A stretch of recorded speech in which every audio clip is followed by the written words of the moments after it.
അസ്സലാമു അലൈക്കും. നമ്മളിന്ന് ചെയ്യാൻ പോകുന്ന നല്ലൊരു ബീഫ് വെച്ചിട്ടുള്ള കറിയാണ് കേട്ടോ. ചപ്പാത്തിക്കും പൊറോട്ടക്കും പത്തിരിക്കും ഒക്കെ നല്ല കോമ്പിനേഷനായിട്ട് വരുന്ന നല്ലൊരു ബീഫ് കറിയാണ്. ഇത് നമുക്ക് കുക്കറിലാണ് ചെയ്തെടുക്കുന്നത്. വളരെ പെട്ടെന്ന് തന്നെ നമുക്ക് നല്ലൊരു ബീഫ് കറി ഉണ്ടാക്കുന്നത് എങ്ങനെയാണെന്ന് നോക്കിയാലോ. നല്ല കഴുകി വൃത്തിയാക്കിയൊരു ബീഫ്, 1 കിലോ ബീഫിലേക്ക് 2 വലിയ ഉള്ളി, ഒരു വലിയ തക്കാളി, ഒരു 3 പച്ചമുളകുമാണ് ചേർത്ത് കൊടുക്കുന്നത് കേട്ടോ.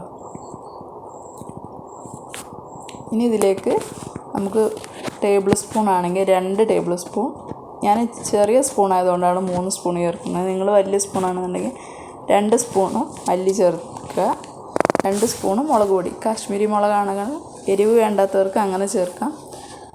ഒരു 1/2 ടീസ്പൂൺ മഞ്ഞൾപ്പൊടി ചേർക്കാം.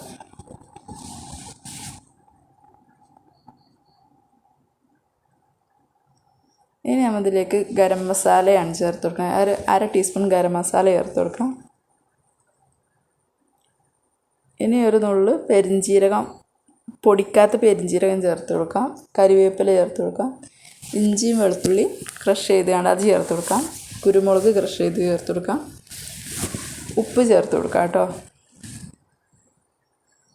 ഇനി നമ്മളിതിലേക്ക് മല്ലിച്ചപ്പാണ് ചേർത്ത് കൊടുക്കുന്നത്. ഒരു കൈപ്പിടി മല്ലിച്ചപ്പ് ചേർത്ത് കൊടുക്കാം. ഇനി 2 ടേബിൾ സ്പൂൺ വെളിച്ചെണ്ണ ചേർത്ത് കൊടുക്കണം. വെളിച്ചെണ്ണ തന്നെ ചേർത്ത് കൊടുക്കണം. ഇനി 1 സ്പൂണ് വിനാഗിരി ചേർത്ത് കൊടുക്കണം. എന്നിട്ട് നല്ലവണ്ണം മിക്സ് ചെയ്തിട്ട് ഇതൊരു 6-7 വിസിലടിക്കണ വരെ വേവിച്ചെടുക്കാം. പെട്ടെന്ന് തന്നെ നമ്മളെ ബീഫ് റെഡി ആയിട്ടുണ്ട്. ഇതിൽ ചില സമയത്ത് വെള്ളം ഊറാതെയാണ് നമ്മൾ വെച്ചിട്ടുണ്ടെന്നുണ്ടെങ്കിൽ വെള്ളം നല്ലോണം ഉണ്ടാവും. അങ്ങനെയാണെങ്കിൽ നമുക്കിത് പാകത്തിന് വറ്റിച്ചെടുക്കാം കേട്ടോ. എനിക്കിതിൽ വെള്ളം കറക്റ്റായിരുന്നു. ഞാൻ 7 വിസിലാണ് അടിച്ചത്.